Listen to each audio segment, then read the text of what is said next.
Olá, você que nos acompanha aqui pela TV 61, começando mais um bate-papo com a Lidório. Tudo bem, Hélio? Tudo bem, Negrão? Bom dia a todas e todos. Muito bom. No bate-papo com a Lidório de hoje, o Hélio vai tratar aí da violência policial, né? Depois daquele caso horrível lá da Câmara de Gás no Sergipe. Não que haja uma explosão, mas a violência continua aflorando, né? Continuam casos e mais casos sendo denunciados. E o Hélio vai tratar disso e vai também, nesse tema da nossa pauta, ele vai falar sobre a entrega de armas a policiais da reserva, né, que mostra aí o avanço da ameaça fascista. E, enquanto isso, Bolsonaro caminha aí para a destruição da soberania nacional, ainda no seu governo, que esperamos que seja o final dele, mas a gente percebe aí que o governo avança na pauta da privatização de empresas importantes, inclusive da Petrobras e da empresa do Pré-Sal, com apoio da Câmara Federal, o presidente Arthur Lira. O Hélio vai falar da polarização de Lula e Bolsonaro, que se consolida, e a terceira via que está boicotando a si mesma, né? Não decola, não vai e não há acordo. No baú do Hélio, um tema que está sendo discutido agora recentemente, que é a questão do novo ensino médio. O Hélio vai aproveitar para lembrar como era o CIAN, uma escola de ensino médio revolucionária dos anos 60, né? E o que seria ainda hoje. O Hélio foi aluno do CIAN, vai falar sobre isso. A violência policial não cessa, né, Hélio? Cada dia mais situações e aí é o avanço do fascismo, né? Essa história de entrega de armas para policiais das reservas, né? Que coisa mais estranha isso, né, Hélio? Negrão, é porque nós temos que. A gente, quando passou o programa para semanal, né, a gente fica com vontade de falar de tudo que está acontecendo, que é impossível, né? Falar de todos os fatos. Por exemplo, tem o problema de Recife, dos municípios próximos a Recife, que é gravíssimo, mais de 100 pessoas mortas, mas nós temos que focar em alguns temas, e esse é um deles, Negrão, porque a gente tem que avaliar o contexto. Quer dizer, você avaliar o contexto de um ato de violência policial num sistema democrático, em que o presidente não incentiva a violência, não ameaça dar golpe, é uma coisa. Você pode avaliar como um fato isolado, ou como a contaminação de determinados policiais dentro das corporações. Então, você faz uma análise diferente. Agora, você analisar episódios de violência policial extrema, que levam à morte, né? Num contexto de um presidente que prega a violência, prega a utilização de armas e a liberação de armas.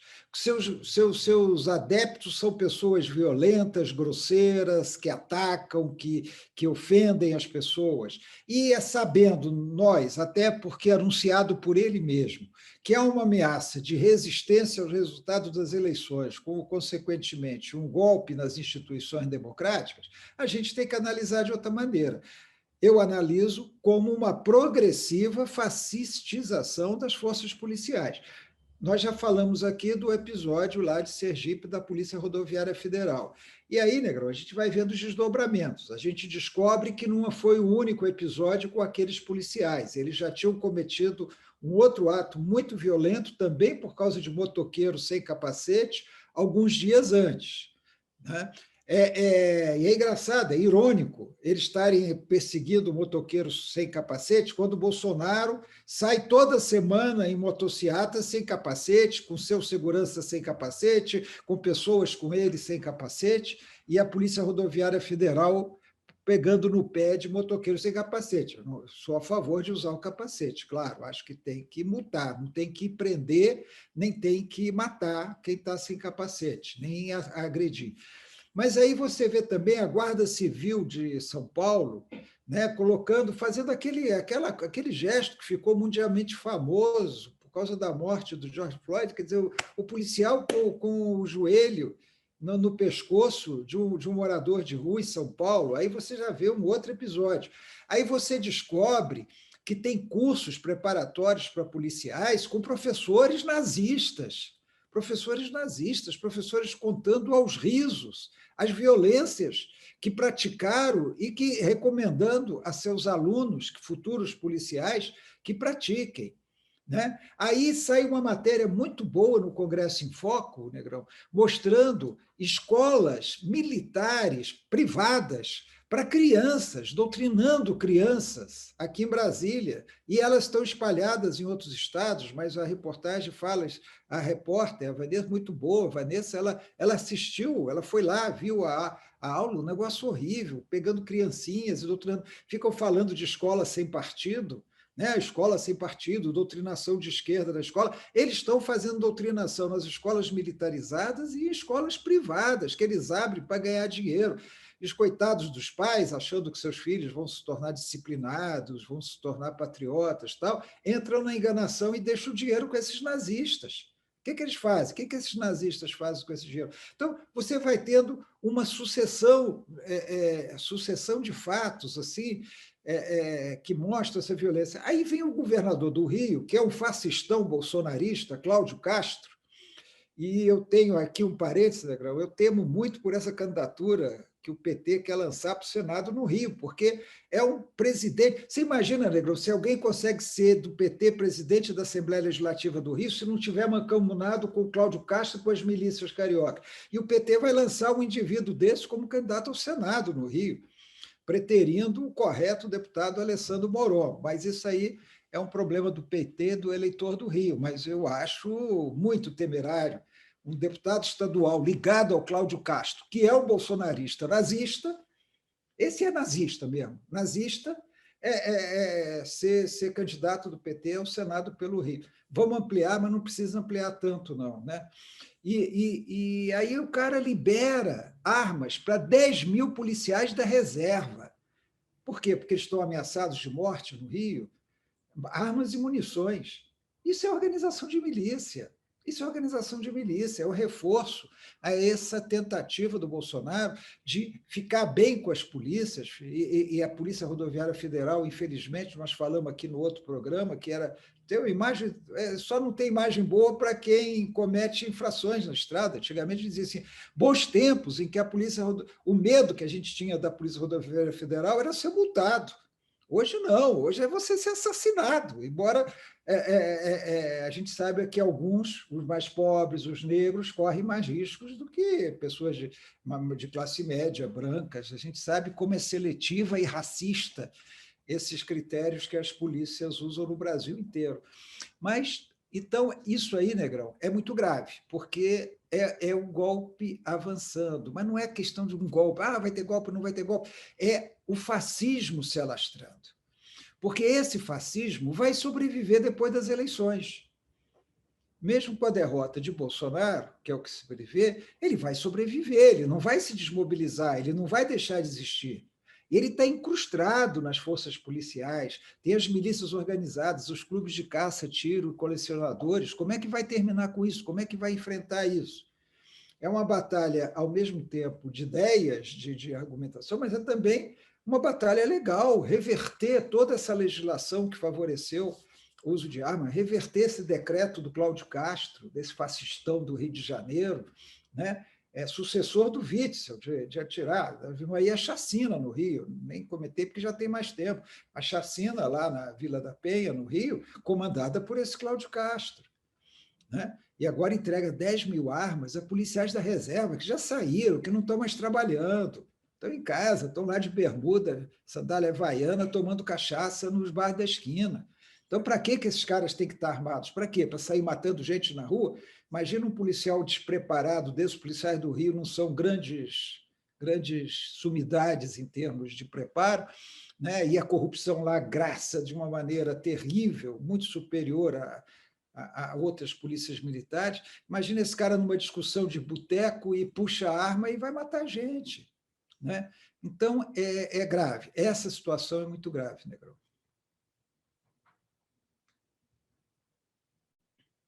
Está sem som. Exatamente, e além dessa questão aí de você armar esse contingente enorme de policiais da reserva, né, vão juntando a fome com a vontade de comer, né, mercado, né? mercado, a gente não pode esquecer aí dos acordos que tem aí com as Tauros da vida que esse governo fez, né?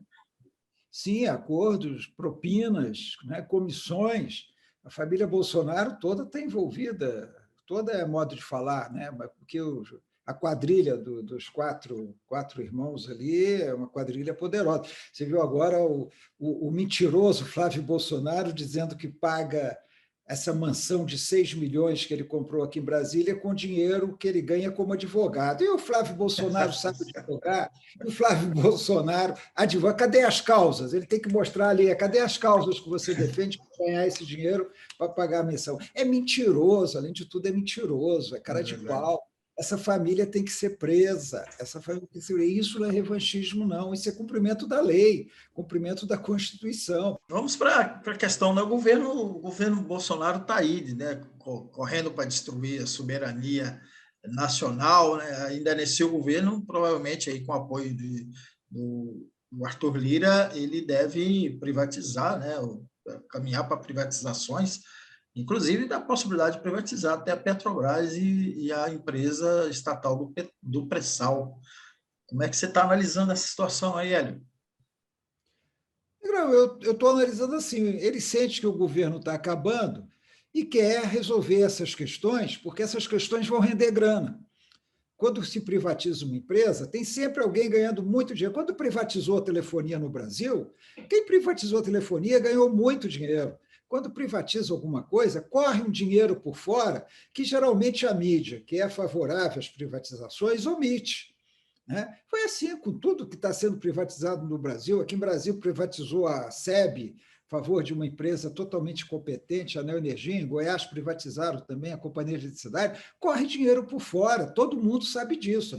Como a gente não pode provar, porque às vezes você não tem acesso e não querem investigar, porque a mídia, por exemplo, é favorável às privatizações, Bolsonaro está correndo atrás do prejuízo. Ele quer privatizar a Petrobras e a Eletrobras, ou seja, tem vários aspectos. Um deles, não sei se vai dar, não sei se vai dar tempo para ele fazer isso, mas o esforço está sendo grande, como você disse, com a conivência do Arthur Lira, que é o bandido, a secla aí do Bolsonaro, cúmplice do Bolsonaro nesse movimento. O Arthur Lira chegou a ponto de querer descumprir o regimento, quis expulsar o deputado Glauber Braga do pessoal do plenário, porque o Glauber Braga estava contestando, disse que vai abrir processo na comissão de ética, quer dizer, usando toda aquela sua arbitrariedade, aquela sua figura de imperador absoluto. Ele acha que manda, como ele tem um dinheiro do orçamento secreto, e ali ele não só distribui dinheiro, como ganha muito dinheiro, né? Então, Arthur Lira está aí colocando as mangas de fora, e eu quero lembrar sempre que eu falo do Arthur Lira, eu gosto de lembrar,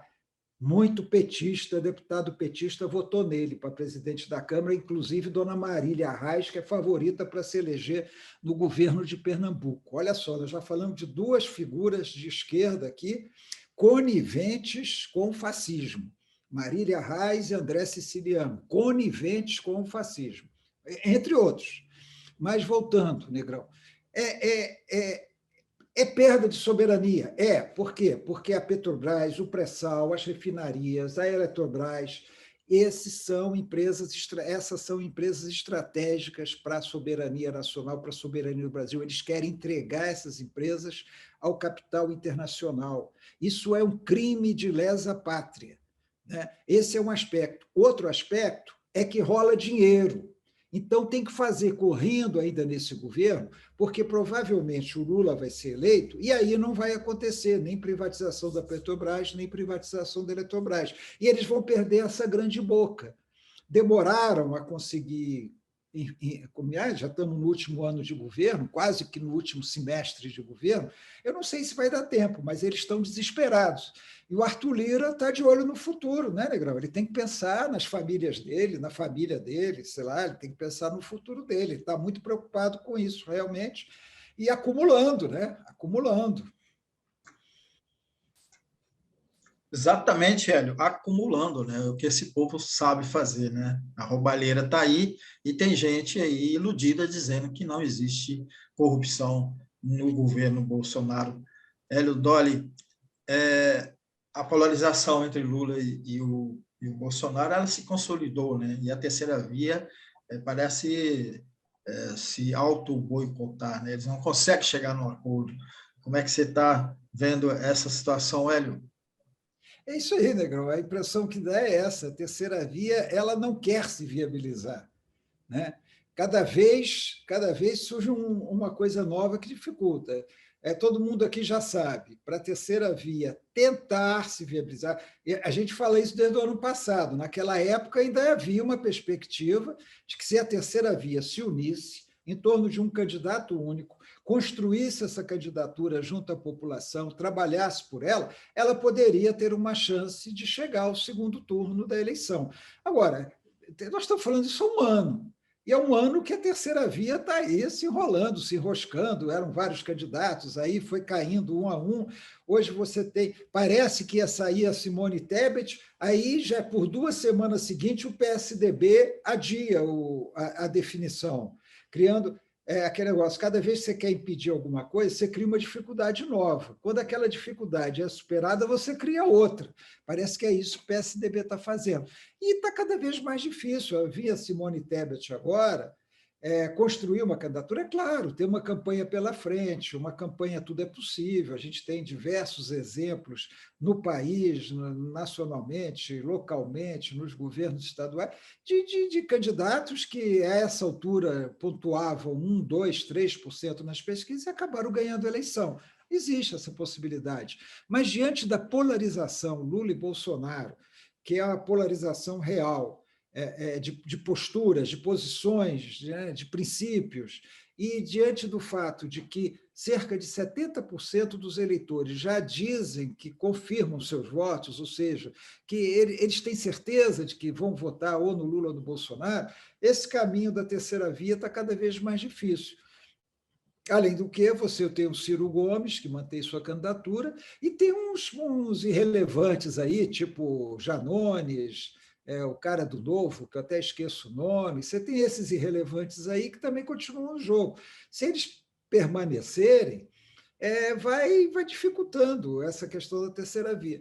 Eu acho que a realidade que a gente tem hoje, o que não quer dizer que não possa mudar, a política é nuvem, já se dizia, né? Atribui a políticos mineiros, uns falam que é Tancredo, outros falam que é Magalhães Pinto, que a política é como nuvem, você olha para o céu, elas estão do jeito, você olha no segundo seguinte, elas já estão do outro. Pode acontecer muita coisa aí até as eleições. Nós estamos entrando em junho, em agosto começa a campanha, é uma campanha muito curta, uma campanha de 45 dias, que é muito curto para uma eleição das dimensões da eleição brasileira, e pode acontecer alguma coisa, mas eu acho muito difícil sair dessa polarização. Você tem toda a razão. A terceira via se auto-boicota, ela mesma cria dificuldades para ela. E a única opção é uma candidatura única, muito bem trabalhada, com uma campanha muito boa. Eu acho muito difícil que isso venha a acontecer ainda. A campanha é muito boa ou a candidatura é muito trabalhada? Qual é mais difícil, velho? Aliás, são as duas dificuldades? As duas coisas, né, Negrão? Agora, é pouco tempo para trabalhar uma candidatura, né? Candidatura, você tem exceções, claro, toda regra tem exceção, mas é muito difícil você pegar uma senadora que ainda é desconhecida de grande parte do eleitorado, tudo bem, isso é bom, porque ela é desconhecida, à medida que possa se torne conhecida, na campanha ela vai ser muito conhecida na campanha, sem dúvida nenhuma. Ela não tem uma rejeição, isso aí é um raciocínio correto. Agora, é o país inteiro, não é um estado, não é um Distrito Federal com 3 milhões de habitantes, entendeu, Negrão? É o país inteiro, é um eleitorado muito grande para você mudar posições consolidadas durante tanto tempo, que Bolsonaro e Lula vêm como candidatos há muito tempo. Mesmo Lula, quando ainda estava preso, já sabia, Lula solto vai ser candidato, provavelmente vai ser candidato. E Bolsonaro, todo mundo sabia que ele ia disputar a reeleição. Então, são dois candidatos construídos ao longo de muito tempo. Então, eu acho difícil. Agora, a campanha tem que ser uma campanha muito boa para sensibilizar as pessoas, para mostrar a senadora Simone, e tem o Ciro aí atrapalhando também, atrapalhando no sentido de que dividindo um pouco esse nem-nem. Nem-nem é nem Bolsonaro, nem Lula. O Ciro divide pela, vamos dizer assim, mais pela esquerda e ela pega mais pela direita. Mas aí o que dá? Se cada um deles tiver 10% dos votos, vamos supor, e o resto? O resto vai estar ali com Lula e Bolsonaro e eles vão polarizar a eleição. Eu acho o seguinte: se esses liberais, chamados liberais de direita, de centro-direita, de centro-democrático, eles precisam, se eles querem o governo, eles deviam ter tomado juízo. Né? Eles não tomaram juízo, ficaram com suas vaidades, são egocêntricos, os partidos mais preocupados. Aí, Negrão, nós não vamos falar disso agora, porque o tempo não dá. Essa legislação eleitoral brasileira tem muito a ver com isso. No momento em que tem o tal do fundo eleitoral, eu não sou contra o financiamento público de campanha, mas esse fundo eleitoral é uma excrescência, porque esse fundo eleitoral coloca na mão dos presidentes de partido uma montanha de dinheiro que eles distribuem como querem. E para os partidos manterem esses recursos, e também os recursos do fundo partidário, eles têm que eleger deputados federais. Não interessa governador, não interessa prefeito, presidente, senador, é só deputado federal. Então, os partidos querem concentrar suas eleições de deputado federal para terem muito dinheiro na mão dos seus donos. Seja o Valdemar Costa Neto, seja o Ciro Nogueira, seja o Kassab, qualquer um, esses partidos que têm donos. Então, isso cria uma distorção no processo eleitoral. Os partidos se desinteressam de ter candidato a presidente da República porque eles vão gastar dinheiro com isso. A não ser, por exemplo, esse Luciano Bivar, que é um idiota completo, esse Luciano Bivar, que era um cara inexpressivo até entregar o partido ao Bolsonaro e se eleger deputado federal. Ninguém sabia quem era Luciano Bivar no país, até porque ele é medíocre, é um cara irrelevante. Você viu o discurso dele ali, né? Então, as televisões deram o discurso dele no lançamento. E ele também está aí para atrapalhar, ele está aí para eleger deputado federal. Ele sabe que ele não vai se eleger presidente, que não tem a menor chance, mas ele quer eleger deputado federal para quê? Para pôr a mão na grana, para pôr a mão no dinheiro público que vai beneficiar os partidos e que não tem uma gestão democrática desse dinheiro, uma gestão transparente e aberta. O TSE não fiscaliza coisa nenhuma, o TSE não tem instrumentos para fiscalizar bem isso, o TSE é enrolado com a maior facilidade. Né? Então, o Luciano Bivar quer ter o dinheiro na mão dele. E aí dá o dinheiro para quem? É que nem o Ciro, o Arthur Lira faz com orçamento secreto. Põe o dinheiro na mão dele, distribui como ele quiser e aí ganha poder, além de ficar rico. Exatamente. Vamos para o baú do Hélio.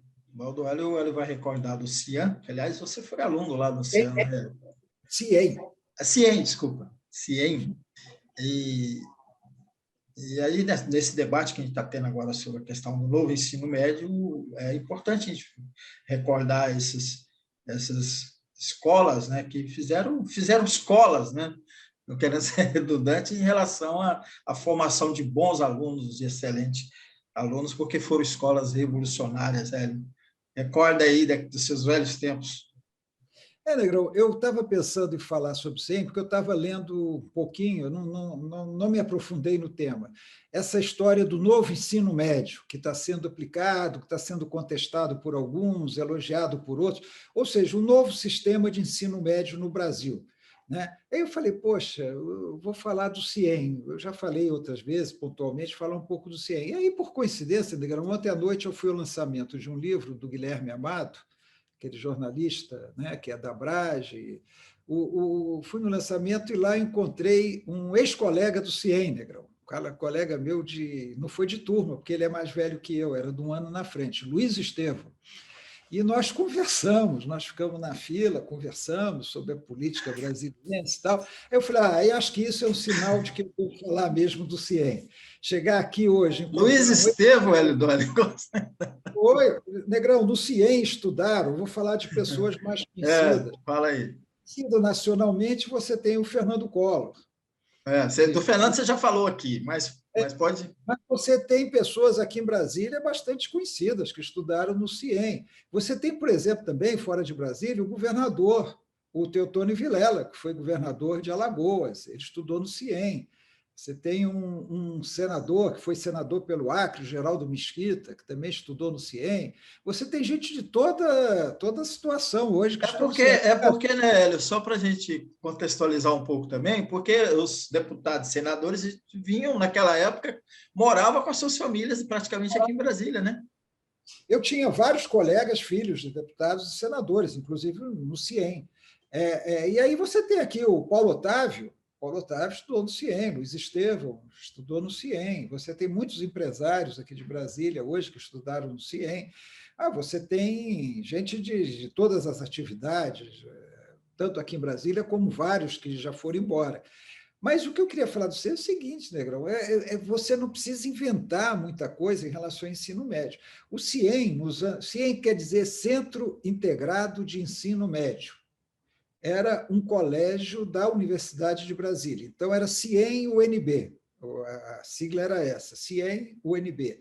Ele era um colégio da universidade, funcionava no campus universitário, ali na entrada do campus universitário aqui em Brasília. O que eu quero ressaltar no CIEM é que você, naquela época, nos anos 60, você já tinha a fórmula. E a fórmula foi aplicada enquanto deu. Nós vivíamos na ditadura. O CIEM teve o azar de ser criado quando começou a ditadura, 64. Ele atingiu o seu auge 65, 66, 67, em plena ditadura. Era incompatível o CIEM com a ditadura. E ele acabou sendo fechado em 1971. Então, ele durou pouco. Por quê? Porque nós vivíamos numa ditadura e a expressão máxima do CIEM era um colégio onde houvesse liberdade, e liberdade com responsabilidade. Esse era o lema do CIEM, liberdade com responsabilidade. E os alunos tinham muita liberdade. Então, o CIEM tem alguns elementos que eu vou sintetizar aqui, que são óbvios. Olha, primeiro, era uma escola em tempo integral. Então, nós entrávamos às 7 da manhã, saíamos às 11, voltávamos às 14 e saíamos às 18 horas. E olha só, entrava às 7, viu, Negrão? Entrava às 7. No tempo do horário de verão, a gente acordava de noite, chegava no colégio, estava escuro ainda. Esse é um fator fundamental, a escola em tempo integral, de manter o aluno o dia inteiro dentro da escola, com atividade. Então, o que nós tínhamos? Nós tínhamos as aulas pela manhã e as aulas no primeiro horário da tarde, de 2 às 4. Das 4 às 6, você, dependendo do dia, você tinha ou uma atividade ligada à educação física ou uma atividade ligada a práticas vocacionais. Então, os próprios alunos se organizavam. Então, por exemplo, eu vou citar meu caso para exemplificar toda a situação. Eu optei pelo clube de natação. Você tinha clube de futebol, clube de vôlei, clube de natação, clube de judô, tal.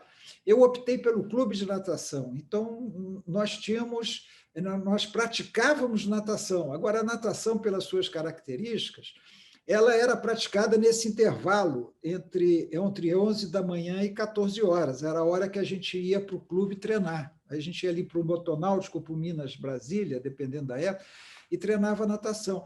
Era a minha educação. Outros optavam pelo clube de vôlei, pelo clube de judô, né? Pelo clube de futebol, e o que também não te impedia de participar das atividades dos outros clubes, embora você fosse. Então, você tinha educação física, você tinha uma atividade física. E você tinha as práticas vocacionais, que eram o clube de mecânica, tinha o clube de mecânica, tinha o clube de jornalismo, tinha o clube de direito. Eu entrei no primeiro ano, entrei no clube que chamava CIAB, era Centro era coisa de atividades aeroespaciais, né? Eu não tinha nada a ver com minha formação, mas eu entrei nesse clube porque, na verdade, vou confessar aqui, a gente queria aprender a fabricar explosivo. Era isso, na verdade. O pretexto era lançar foguete. E nunca conseguimos lançar um foguete. Mas no segundo eu estava aqui imaginando mais ou menos isso. Era isso. No primeiro ano que eu estava lá. Mas no segundo ano eu criei juízo e aí fui para o clube de cinema. Aí era um clube de cinema, que era praticamente um cineclube. Então, a gente tinha aulas de cinema, a gente convidava professores da universidade, iam conversar sobre cinema com a gente produzia filme, saía, se virava, produzia filme. Então, assim, é isso que precisa, é que os alunos de ensino médio eles tenham, além das aulas, eles tenham atividades que os preparem para a vida, para trabalhar, para a carreira, para a profissão, tenham atividades físicas também e ocupem todo o seu tempo na escola. E havia disciplina, não precisava ter policial militar dentro da escola, não. Aliás, se chegasse perto, a gente vaiava e jogava pedra, né? Só que eles invadiam, era ditadura, mas havia uma disciplina responsável. Então, assim, tem várias outras coisas, né? Por exemplo, você tinha algumas matérias obrigatórias, principalmente ligadas à matemática, à língua portuguesa, física, química, no primeiro semestre. A partir dali, você começava a ter optativa, você escolhia o que você queria estudar. Você escolhia, e tinha uma oferta de disciplina. Então, para você ter uma ideia, Negro, eu estudei muita filosofia que não caía no vestibular. A pessoa fala assim, você vai estudar uma matéria que não cai no vestibular? Não, eu não estou preocupado com o vestibular. Eu estou preocupado comigo, minha formação. Eu estudei filosofia, estudei latim no CIEM. Eu fiz 2 disciplinas, 2 semestres de latim. Latim 1, latim 2. Filosofia, se é o que eu me recordo, fiz 3 disciplinas de filosofia. E eu tinha várias opções de língua portuguesa, tinha redação, tinha literatura brasileira, tinha literatura mundial. Quer dizer, você tem opção de escolher, que é uma coisa também muito importante que você tem. Além do que, nós tínhamos Grêmio funcionando, eu já contei aqui que nós derrotamos o Fernando Collor numa eleição para o Grêmio, a esquerda derrotou o Fernando Collor, nós tínhamos o Conselho de Representantes dos Alunos, todas as turmas tinham seus representantes no Conselho de Representantes dos Alunos, que funcionava. Então, assim, não tem que inventar, estão querendo inventar muito. Tudo bem, você hoje tem um dado novo do ensino técnico, tal, que você tem que ajustar, mas, fora isso, o ensino médio, que foi testado, e não só no CIEM, viu, Negrão? No Rio, no Colégio André Morroá, no colégio de aplicação, nos colégios de aplicação das universidades. Esse ensino médio que foi testado, ele foi soterrado pela ditadura, essa nova forma de os alunos terem liberdade, você poder escolher, você poder... A gente podia entrar na aula, sair da aula, não tinha aquela coisa, tem que ficar aqui dentro da sala. E era muita atividade. Tinha um princípio no Sêneca, que as aulas expositivas, a exposição do professor, não deveria passar de 10, 15 minutos numa aula de 2 horas. Também era outra novidade. A gente via do ginásio que as aulas eram de 50 minutos e as aulas do CIE eram de 2 horas. Mas o professor falava 10, 15 minutos. A partir dali era atividade, era a gente trabalhando, ou trabalhando em laboratório de física, de química, ou fazendo redação, escrevendo, ou fazendo exposição oral, ou fazendo trabalho em grupo ou individual, mas era trabalho. Então, assim, eu quis falar isso hoje, Negrão, porque eu me lembrei, depois ainda fui encontrar o Luiz Estevão à noite, e a gente até conversou bastante, como eu disse, sobre o cenário político aqui de Brasília. Você sabe que ele é dono do Metrópolis, né? Ele é dono hoje, o principal portal de notícias de Brasília. E ele está bem a par, além dele ser empresário, ligado à política, foi senador, foi deputado, ele está bem a par das movimentações políticas aqui em Brasília. Aliás, Guilherme é repórter do Metrópolis, né? Guilherme, por isso que ele estava lá, né, Negrão? Acho que ele não iria no lançamento de livro de qualquer jornalista lá. A turma do Metrópolis estava em peso lá, né? O Guilherme Amado é do Metrópolis e é diretor da ABRAGE, que é a Associação Brasileira de Jornalismo Investigativo. E, aliás, é um excelente repórter, né? Muito bom. Muito bom. Muito mesmo. Eu fui lá, comprei o livro.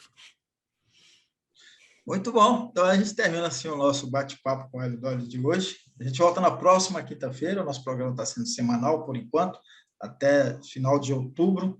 E eu agradeço a você que nos acompanhou, agradeço o Hélio. Não se esqueça de se inscrever aqui na TV 247, na TV 247 e na TV 61. A TV 247 reproduz o nosso programa aqui e a gente está sempre muito agradecido por isso, porque impulsiona muito a nossa audiência. Hélio, até semana que vem. Um abraço para vocês. Vai lá.